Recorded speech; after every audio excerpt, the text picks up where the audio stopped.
Hello friends, welcome to my channel V commerce academy, जिथे मी वंदना तुम्हाला शिकवणार आहे अकाउंट हा विषय अत्यंत सोप्या पद्धतीने. मुलांनो, सध्या आपण इश्यू ऑफ शेअर्सचे बोर्ड एक्झाममधले क्वेश्चन बघत आहोत.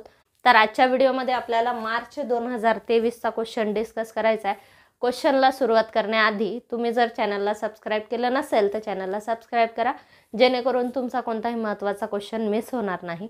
तर चला प्रश्नाला सुरुवात करूया. तर मी क्वेश्चन रीड करते. तुमच्याकडे जर अवेलेबल असेल तर तुम्ही बघू शकता, नाही तर व्हिडिओ पॉज करून तुम्ही राईट डाऊन देखील करू शकता. क्वेश्चन दिलाय, Sameer and company limited invited application for 25,000 equity shares of ₹100 each payable as follows: ₹25 on application, ₹50 on allotment, ₹25 on first and final call. Application were received for 30,000 equity shares and pro rata allotment was made to all. All the money was duly received except a first and final call on 2,500 equity shares. Enter the above transactions in the books of Samir and Company Limited. ठीक आहे. आता या ठिकाणी आपल्याला कोणाचा दिलेला आहे problem? Sameer लिमिटेडचा. Sameer लिमिटेडने किती शेअर्स इश्यू केलेले आहेत? 25,000 इक्विटी शेअर्स इश्यू केले. ठीक आहे. ॲप्लिकेशन किती आले? 30,000 आले.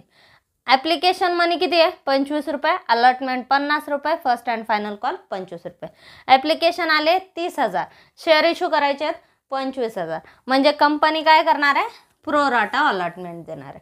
ठीक आहे. आणि याच्यामध्ये 2500 शेअर्स असे आहेत ज्याचा फर्स्ट अँड फायनल कॉल ॲरियर्स आहे. ठीक आहे. आता ॲरियर्स आहे सांगितलंय, फक्त कॉल्स इन ॲरियर्स सांगितलंय. इथं तुम्हाला फॉर फीचरचा पॉईंट दिलेला नाही. ठीक आहे. किंवा फॉर फीचरची एंट्री करा म्हणून सांगितलेली नाहीये. फॉर फीचरच्या एंट्रीमध्ये लक्षात ठेवायचं, जर समजा तुम्हाला सांगितलंय की हे शेअर फॉर फीचर केले तर फॉर फीचरची एंट्री दाखवायची. फॉर फीचरची एंट्री मनाने दाखवायची नाही. जर तिथं सांगितलंय की हे शेअर फॉर फीचर केले तर फॉर फीचरची एंट्री करा, नाहीतर कॉल्स इन ॲरियर्सचा पॉईंट एंट्रीमध्ये इन्क्लूड करा. ठीक आहे. दोन्हीपैकी एक गोष्ट तुम्हाला करावी लागते. जर कॉल्स इन ॲरियर्स सांगितले, फॉर फीचर सांगितलेलं नाही आहे, तर कॉल्स इन ॲरियर्स दाखवायचे आणि एंट्री करून टाकायची. ठीक आहे. पुढची एंट्री फॉर फीचरची घ्यायची नाही. आणि जर फॉर फीचरची एंट्री घेतली तर कॉल्स इन ॲरियर्सचा पॉईंट हा त्याच्यामध्येच इन्क्लूड करायचा. ठीक आहे. आलं लक्षात? आता इथे तुम्हाला फॉर फीचर करायची गरज नाही, कारण आपल्याला ते सांगितलेलं नाही. ठीक आहे. आपण फक्त एंट्री नोट डाऊन करून दाखवतोय. ठीक आहे. कंपनीचे डिसिजन आपण घेत नाहीये. कंपनीनं जर फॉर फीचर केलेलं आहे म्हणून तुम्हाला जर सांगितलं तर ती एंट्री आपण पास करायची, नाही तर आपण एंट्री पास करायची नाही. ठीक आहे. आता ह्या प्रॉब्लेममध्ये तुम्हाला एंट्री पास करण्याची गरज नाही. लास्ट प्रॉब्लेममध्ये आपल्याला सांगितलं होतं दिस शेअर वेअर फॉरफिटेड. ठीक आहे. हे वाक्य लास्टला दिलं होतं. 2500 शेअर्स सांगितलं, फर्स्ट अँड फायनल कॉल ॲरियर्स आहे. याच्या पुढे अजून एक सेंटेन्स जर दिलं दिस शेअर वेअर फॉरफिटेड, तर फॉर फीचरची एंट्री घ्यायची, नाही तर घ्यायची नाही. आता इथे फक्त आपल्याला कॉल्स इन ॲरियर्सचा पॉईंट दाखवायचा आणि एंट्रीज क्लोज करायच्या. ओके. तर चला स्टार्ट करू एंट्रीजला सुरुवात करण्याआधी जर चॅनल सबस्क्राईब केलं नसेल तर पटकन चॅनल सबस्क्राईब करा आणि एक लाईक नक्की द्या, कारण याच्यामुळे चॅनल शेअर होईल आणि अनेक विद्यार्थ्यांना याचा फायदा होईल. तर चला सुरू करूया प्रश्न. समीर कंपनी लिमिटेडने ॲप्लिकेशन किती मागवले? 25,000 शेअर्सचे ॲप्लिकेशन मागवले. ठीक आहे. मग आता ॲप्लिकेशन मनी रिसिव्डची एंट्री घ्यायची. पैसे मिळाले, पहिली एंट्री काय घ्यायची? ॲप्लिकेशन मनी रिसिव्डचे. डेबिट व्हॉट कम्स इन, पैसे आले. मग फर्स्ट एंट्री घ्या, bank account debit to equity share application account. ठीक आहे. कंपनीने 25,000 शेअर्सची ॲप्लिकेशन मनी मागवली ₹25 प्रमाणे. ठीक आहे. पण ॲप्लिकेशन मनी किती शेअर्ससाठी आली? 30,000 शेअर्सची ॲप्लिकेशन मनी आली आपल्याला. मग 30,000 गुणिले 25 करा, किती येतात? 7,50,000. ओके. ॲप्लिकेशन मनी आपल्याला रिसिव्ड झाली. एंट्री आपण काय घेतली? Bank account debit to equity share application account, narration being equity share application money received for 30,000 equity shares ₹25 per share. ठीक आहे. आपल्याला 30,000 शेअर्सचे ₹25 प्रमाणे ॲप्लिकेशन मनी मिळाली. किती? 7,50,000. Narration being share application money received. ॲप्लिकेशनच्या 2 एंट्री, पहिली रिसिव्डची, दुसरी ट्रान्सफरची. ठीक आहे. मग सेकंड एंट्री करा, ॲप्लिकेशन मनी ट्रान्सफर करा. मग आता इथे क्रेडिट झाली, शेअर ॲप्लिकेशन अकाउंट इथे क्रेडिट झालं, ट्रान्सफरमध्ये ते काय होईल, डेबिट होईल.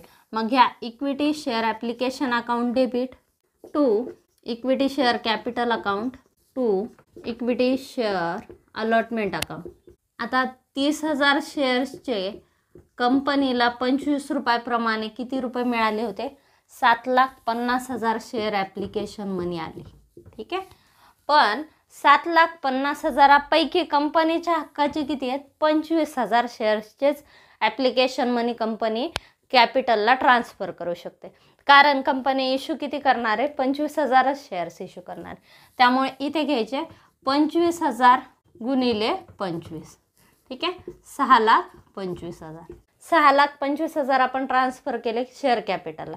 बाकीचे एक्सेस ॲप्लिकेशन मनी आहे. ठीक आहे. 5,000 शेअर्स एक्सेस शेअर्स आहेत. मग त्या 5,000 शेअर्सची ॲप्लिकेशन मनी म्हणजेच एक्सेस ॲप्लिकेशन मनी, तर ती आपल्याला शेअर कॅपिटलला आत्ता ट्रान्सफर करता येणार नाही. कारण आत्ता फक्त 25,000 शेअर्सचेच आपण ट्रान्सफर करू शकतो. ठीक आहे. मग बाकीच्या मनीला काय म्हणतात, एक्सेस ॲप्लिकेशन मनी. किती आले, 5,000 शेअर्सचे 25 रुपयाप्रमाणे किती आले, 1,25,000. ठीक आहे. मग हे 1,25,000 ट्रान्सफर केले शेअर अलॉटमेंटला. ठीक आहे. मग नरेशन घ्यायचं, being share application money transfer to share capital account and excess application money to share allotment account. ठीक आहे. 25,000 शेअर्सचे ॲप्लिकेशन मनी आपण शेअर कॅपिटलला ट्रान्सफर करणार. बाकीचे जे 5,000 शेअर्सची एक्सेस ॲप्लिकेशन मनी आहे ती ट्रान्सफर करायची अलॉटमेंटला. ठीक आहे. नरेशन काय घेतलं, being share application money transferred to share capital account and excess application money to share allotment account. ठीक आहे. तर हे झालं नरेशन. ॲप्लिकेशन मनी आपण ट्रान्सफर केली. टोटल ॲप्लिकेशन मनी किती होती, 7,50,000. त्याच्यापैकी शेअर कॅपिटलला ट्रान्सफर केले 6,25,000 आणि शेअर अलॉटमेंटला ट्रान्सफर केले 1,25,000. एंट्री घेतली equity share application account debit to share capital account to equity share allotment account. ठीक आहे. त्यानंतर नेक्स्ट एंट्री, आता पुढे काय ड्यू आहे, अलॉटमेंट. ठीक आहे. अलॉटमेंट आधी ड्यूची एंट्री घ्यायची, नंतर रिसिव्डची.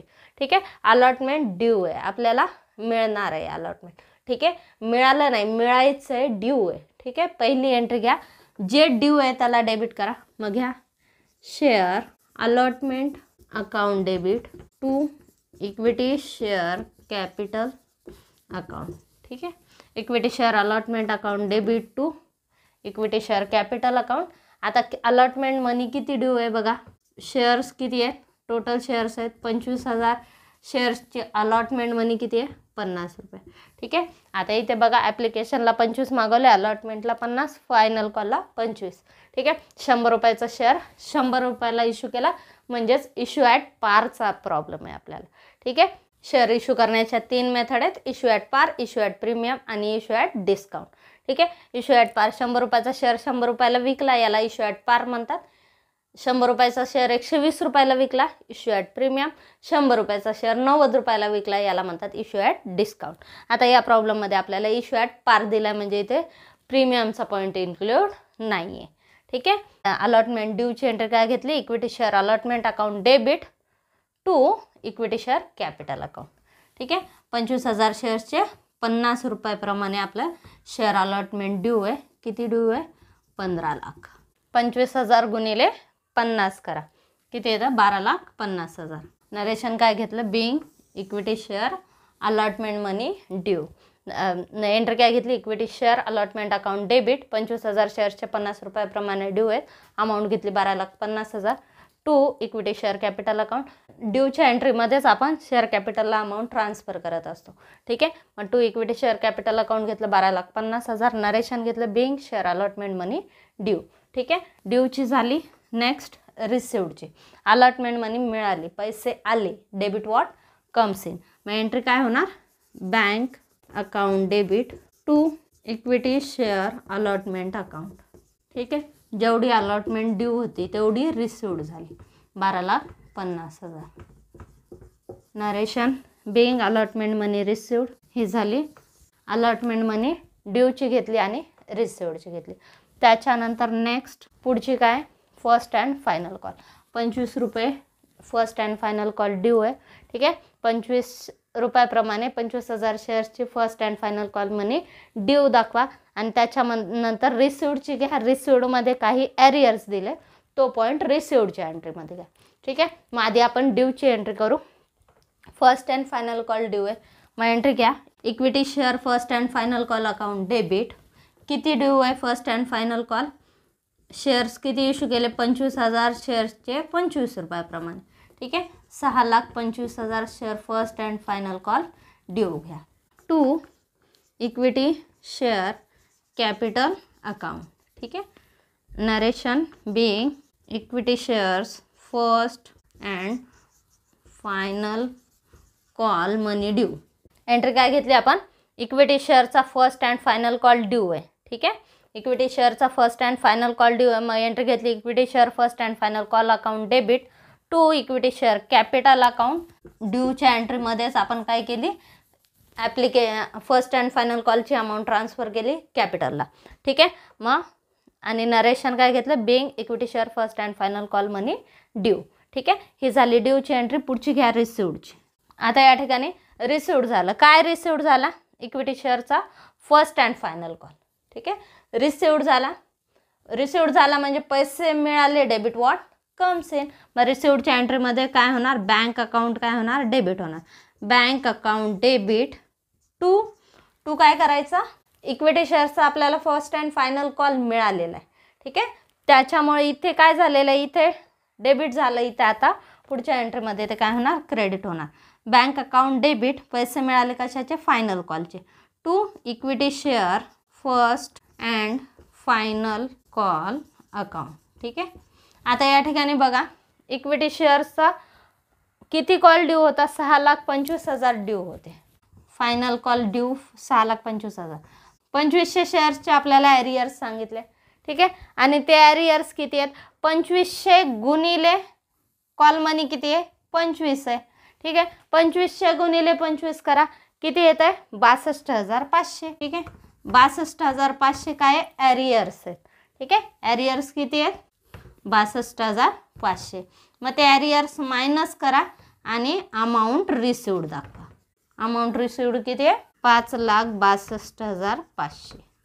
आता या ठिकाणी बघा टोटल अमाऊंट ड्यू किती होते, 6,25,000 ड्यू अमाऊंट आहे शेअर फर्स्ट अँड फायनल कॉलची. त्याच्यापैकी 2500 शेअर एका व्यक्तीकडे आहेत, त्याने फर्स्ट अँड फायनल कॉल भरलेला नाही आहे. ठीक आहे, मग 2500 शेअर्सचे 25 रुपयाप्रमाणे आपल्याला मिळाले नाहीत, म्हणजेच याला म्हणायचं अनपेड कॉल, म्हणजेच कॉल्स इन ॲरियर्स. ठीक आहे, मग कॉल्स इन ॲरियर्स किती आहे, 62,500. मग या ठिकाणी 6,25,000पैकी 62,500 ॲरियर्स आहेत, मायनस करा, उरले किती, 5,62,500. ही अमाऊंट रिसिव्ड दाखवा. ठीक आहे, share first and final call किती रिसिव्ड झाला आपल्याला, 5,62,500. ठीक आहे, एंट्री काय घेतली, बँक अकाउंट डेबिट, पैसे मिळाले, कशाचे मिळाले, share first and final call account. ठीक आहे, मग एंट्री आपण घेतली bank account debit 2 equity share first and final call account. ठीक आहे, फायनल कॉल किती ड्यू होता, 6,25,000 ड्यू होता, पण त्यातले मिळाले किती, 5,62,500. मग बँक अकाउंटला तेवढेच दाखवा, 5,62,500. बाकीचे मिळाले का, नाही मिळणार आहेत, ती आपले ॲरियर्स आहेत. ठीक आहे, मग ते आपण इथे दाखवले 62,500. मग इथे घेतलं कॉल्स इन ॲरियर्स अकाउंट. ठीक आहे, शेअर कॅपिटल क्रेडिट होतं, ज्या वेळेस कॅपिटल मिळालेलं आहे तेव्हा ते क्रेडिट होणार, पण जे मिळालेलं नाही आहे कॅपिटल ते आपण लेस करायचं, त्याच्यामुळे ते काय होतं, डेबिट होतं. मग त्याला शेअर कॅपिटल अकाउंट वर्ड वापरत नाहीत, कारण शेअर कॅपिटल अकाउंट हे डेबिट कधी होईल, फॉर फ्युचरच्या एंट्रीमध्ये डेबिट होईल. ठीक आहे, इथं घेण्याची गरज नाही, इथं मग आपण काय दाखवणार, ते कॉल्स इन ॲरियर्स दाखवणार. मग एंट्री घेतली bank account debit, calls in arrears account debit 2 equity share first and final call account. जेवढी ड्यू अमाऊंट आहे तेवढी शेअर फर्स्ट अँड फायनल कॉलला दाखवा, त्यातली जी रिसिव्ड झाली ती बँक अकाउंटला दाखवा, आणि जी रिसिव्ड झालेली नाही, अनपेड कॉल्स आहेत किंवा ॲरियर्स आहेत, तर ती कॉल्स इन ॲरियर्सला दाखवा. ठीक आहे, 62,500. नरेशन काय घेतलं, being shares first and final call received except 2500 equity shares. ठीक आहे. आता या ठिकाणी मला बोर्डवर जागा कमी आहे आणि इथे माझं कोणताही एक्झामिनर बोर्डवर चेक करणार नाही की मी इथे का लिहिलं किंवा याच्या माझे कुठेही मार्क डिडक्ट होणार नाही. त्यामुळे मी लिहू शकते. कारण मी सांगते, फक्त तुम्ही लिहिताना एक्झाममध्ये या पद्धतीने लिहू नका, कारण याच्यामुळे काय होतं, आपलं पेपर प्रेझेंटेशन खराब होतं. ठीक आहे. पेपर प्रेझेंटेशनमध्ये पेपरमध्ये तुम्ही कसं लिहिताय, कोणत्या ठिकाणी लिहिताय याला सुद्धा मार्क असतात किंवा पेपर प्रेझेंटेशनमध्ये या गोष्टी महत्त्वाच्या असतात. त्यामुळे तुम्ही लिहिताना असं लिहू नका मला इथे जागा कमी पडली म्हणून मी ती कंटिन्यू केलं ते वाक्य. तुम्ही कंटिन्यू करू नका, पुढच्या लाईनला घ्या. ठीक आहे. तर हा झाला आपला मार्च 2023चा प्रॉब्लेम आपण सॉल्व केला. आता इथे आपल्याला फॉरफिचर सांगितलेला नाहीये, फक्त 2500 शेअर्सचा फायनल कॉल एरियर आहे, एरियर्स आहे एवढंच सांगितलं. फॉरफिचरचं पुढचं सांगितलेलं नाहीये. त्यामुळे तुम्ही फॉरफिचरची एंट्री करण्याची गरज नाही, फक्त एरियर्स दाखवा. रिसिव्डच्या एंट्रीमध्ये एरियर्सचा पॉईंट मेन्शन करा आठवणीने. ठीक आहे. फक्त एवढा पॉईंट तुम्हाला मेन्शन करावा लागेल, ही तुमची एंट्री कंप्लीट झाली. ठीक आहे. तर हा प्रॉब्लेम पूर्ण झालेला आहे. तर आजचा व्हिडिओ तुम्हाला कसा वाटला हे कमेंट बॉक्समध्ये नक्की कळवा. चॅनल अजून सबस्क्राईब केलं नसेल तर चॅनलला सबस्क्राईब करा आणि व्हिडिओला लाईक आणि शेअर नक्की करा. थँक्यू.